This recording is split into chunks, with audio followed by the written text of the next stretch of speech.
Greetings from Woodlands Church. I'm Dr. Paul Looney. I'm a psychiatrist here in the Woodlands. I also serve as a pastor here at Woodlands Church.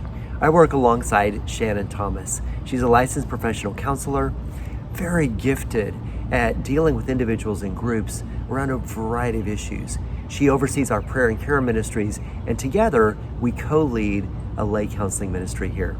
Shannon has special expertise in the area of anxiety, dealing with individuals and groups, and I've asked her to share some strategies that might be helpful for the rest of us.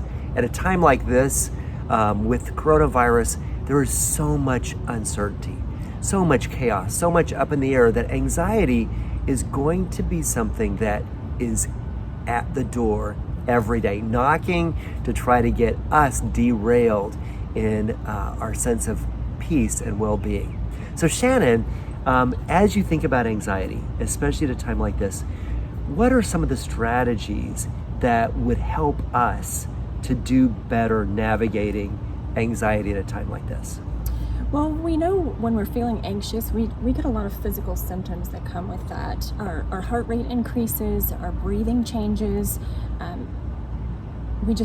we can even have stomach aches, and so we can have trembling even. And so if we can do something to sort of counteract those physical symptoms that we're getting, it can really help calm your mind down and calm your brain down. And so one of the first things I tell people, make it your go-to thing, is to do controlled breathing or deep breathing.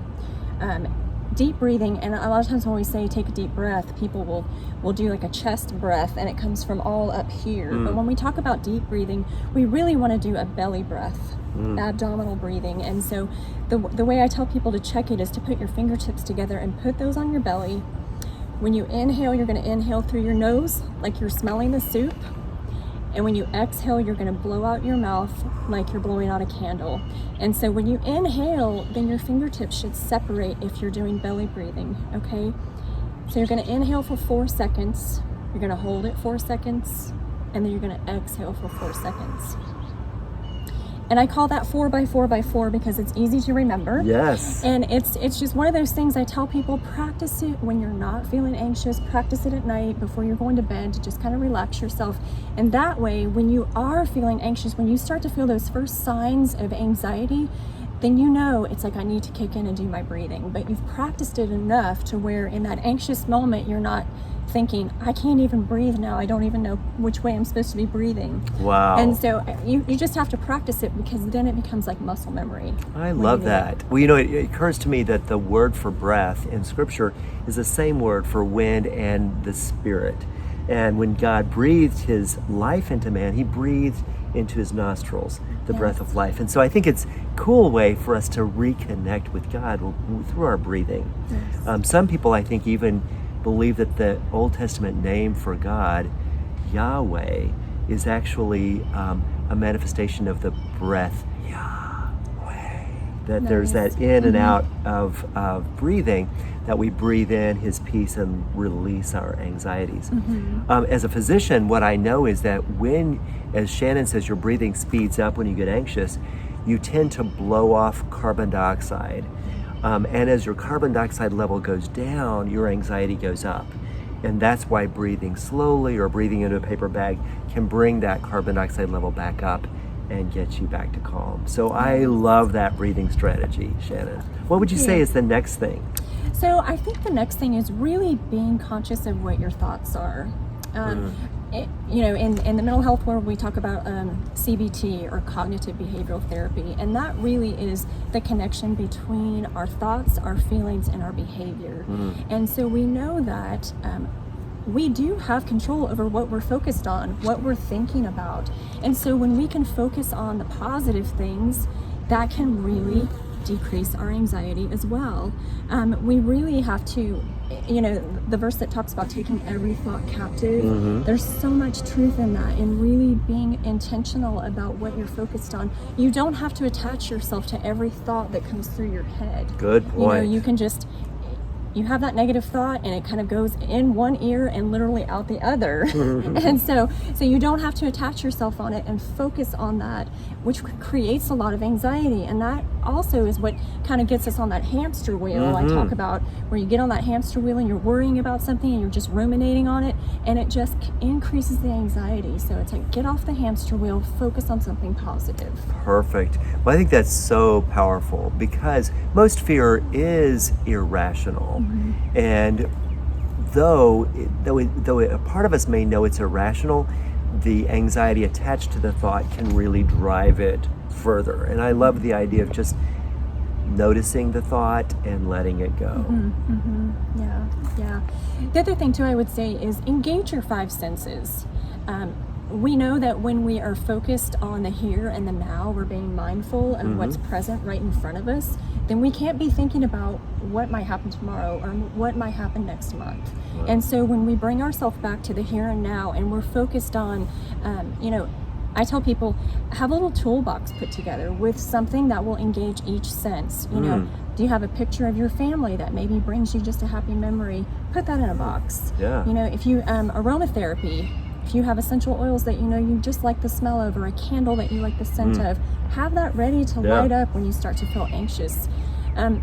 Even throw a granola bar in there, or even a piece of gum to chew on. Nice. I mean, engaging that sense of taste too can just kind of change the trajectory of where you're going with your thought process. I love that. Even, I tell people, get something like if you like to do Sudoku or crossword puzzles, that's a good distraction for you in that moment. Perfect.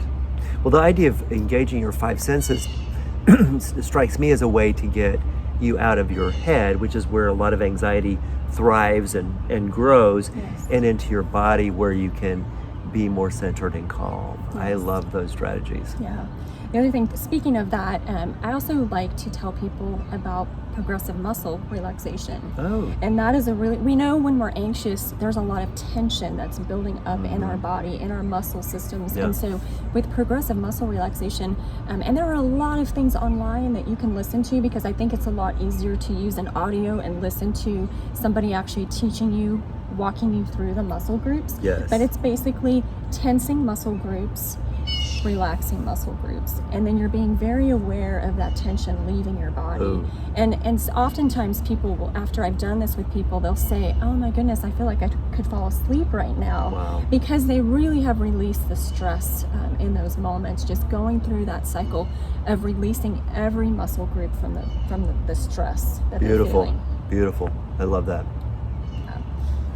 I would say too, another one of my favorite strategies is guided imagery. Oh. And so with that, you are really you're engaging your imagination and sort of like daydreaming in a way. Yeah. So you're taking yourself to a place that really is like, I call it like your happy place. Like, what is your happy place? Do you like to be at the beach? If you like to be at the beach, then imagine yourself sitting on the edge of the ocean. You can hear the sound of the waves. You can feel the sun on your skin. You can feel the sand between your toes. It's like you're imagining that whole scene, that you are right there. And that, again, you're engaging your senses in a way in your imagination, and yet you're not focused on what you're worried about. You're not worried about what's for dinner, where the next paycheck is coming from, all of those things. You're really just focused on that happy place to release that anxiety in Very that moment. cool. The verse that's coming to mind for me is that verse that says we're seated with Christ in heavenly places. And so whatever your heavenly place is, to be there with Jesus, and to remember that even though physically I'm in a dark place in the world right now, in the chaos that's going on, that spiritually there is a place that is peaceful and calm. And if I can get myself there, then I can focus on what's unseen and not all the seen things, which eventually will pass. We will get through this coronavirus thing. Eventually it'll be a thing of the past. The eternal things, of course, will go on forever. Yes. So beautiful. Keeping that eternal perspective, right? Yes. Yeah. Love it. The other thing I would say is journaling can be really, really helpful. And I tell people specifically, as we were talking about with staying focused on positive things, keeping a gratitude journal, and at the end of the day, writing down 3 things that were good. and maybe there are days it's hard to find 3 things that were good. Yeah. But at the end of the day, it's like if you take those thoughts at the end of the day and put them down into a gratitude journal, really intentionally focusing on the positive things, that helps, that ties back into that cognitive behavioral stuff that we're talking about in focusing your thoughts onto something good. And we know that journaling definitely helps us process things too. Yeah, well, the brain science that we have now available tells us that when we are in anxiety, another negative emotion like rage or anger or frustration, and dealing with our autobiographical data, the things that have happened to us in our day-to-day or from the past, we're operating mainly on the right side of our brain, which is also where we tend to feel more focused on the ego and more reflective as opposed to being active. When you journal or when you talk to a trusted confidant or a counselor, you actually have to find words to put to those negative feelings.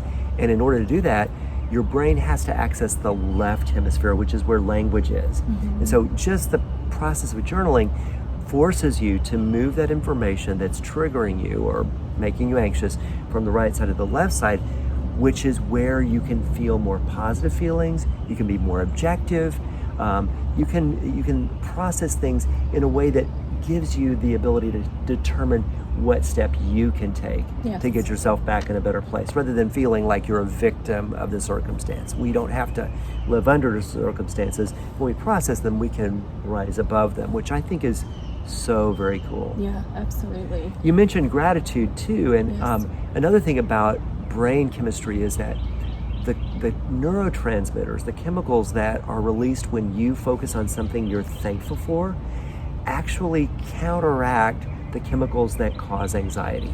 So the two things are like oil and water. The gratitude displaces the fear or the anxiety. So I think both of those things, journaling and gratitude, so powerful in relieving anxiety. I'm so glad you've brought those two things up. What else is on your The other thing I would say too is if you find that you're just really ruminating on a particular thought, worried about something, worried about your job, worried about finances, whatever that may be, write that down. And I think it's good to always write that problem down. What do you have control over in that moment? Some of that you may not have any control over. Right. And so being able to write it down and see it and say, and kind of write out a plan and realize that, a lot of this is out of my control once you get it written down. Right. Now, if it's a problem that you do have control over, then you write that plan out, and then it's like you're not focused on worrying about it anymore because you have a plan for it. Perfect. So getting yourself moving in a positive direction can be a good strategy. Taking control over the things you can control, especially when there's so many things we cannot control. Absolutely. So I love that. Also, along with that thought of getting moving, what do you think about the role of exercise in dealing with anxiety, Shannon? Yeah, well, we know that exercise plays such an important role with anxiety and depression. Anxiety and depression can be kind of like a married couple, oftentimes, and so it can help both. But we know that it definitely it releases those endorphins in our brain that actually just are mood enhancing. It makes us feel better, and so anytime, besides the fact that it's also a good distraction, right? So if we're out running or if we're out walking, and we've got some music playing, that's a lot better than sitting at home and getting on the hamster wheel of anxiety. Right? Yeah. Well, even though a lot of people are afraid to get out, we do know that being exposed to nature, to green, to sunshine, very helpful in restoring peace of mind and well-being. Yes. Any other strategies that come to mind for you, Shannon, that you want to share with our viewers? Well, I just feel like, praying is such an important piece of it too, and handing it over to God, because I think he tells us 365 times in the Bible, do not fear. That's right. And so somebody reminded me though, this is leap year, so you do have one day this year. Day. You can be anxious one day. The other 365, God says, don't fear. Don't fear. And so we have to take that to God, because we know that ultimately He is our healer, and He is our comfort. Yes. And He's our refuge, especially in a time like this. Yeah. And so turning to Him, implementing strategies, but also turning to Him is so important. I love that. I'm thinking about how the Apostle Paul encouraged Timothy to encourage everyone to pray lifting holy hands without fear or malice. And it turns out that when you lift your hands up, it takes the blood from your limbs and sends it to your core, which enhances the parasympathetic response. It's the part of our nervous system that calms us down.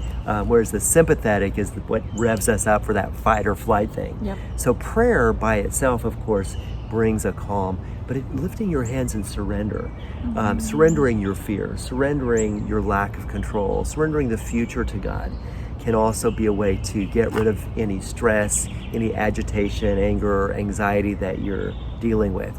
The Bible tells us to pray without ceasing, and I really do believe that, as Shannon said, that prayer is vital in dealing with anxiety. In Philippians chapter 4, verses 4 through 8, the Apostle Paul says, don't be anxious about anything. Instead, with prayer and petition, with thanksgiving, let your requests be made known to God, and the peace of God will guard your heart and your mind in Christ Jesus. So make it your aim to overcome fear and anxiety with prayer and gratitude, with these other strategies that we've talked about, with deep breathing, with engaging your five senses, cognitive behavioral strategies where you examine those thoughts and replace those irrational, anxious thoughts with more positive, calm thoughts. We know that our brain, when we're in isolation, when we're alone and unoccupied, we do tend to go south in our thinking. We tend to get anxious or worry or get agitated or feel depressed. So make it your aim to give yourself a positive focus, to journal, to be grateful. Reach out for help if you need it, if anxiety becomes debilitating, if you're suffering from panic attacks or other extreme forms of anxiety and depression. Don't be afraid to reach out first to your pastor or a friend, but also to a professional who can help you to navigate the difficult storms of anxiety if they get too strong. So we hope that the things we've shared today have been helpful to you. We hope that you will make it your aim to turn to God. The Bible says we can cast our cares on Him because He cares for us. So this is a difficult time. We have a lot of cares and concerns about this pandemic and about our finances, about our children, our parents.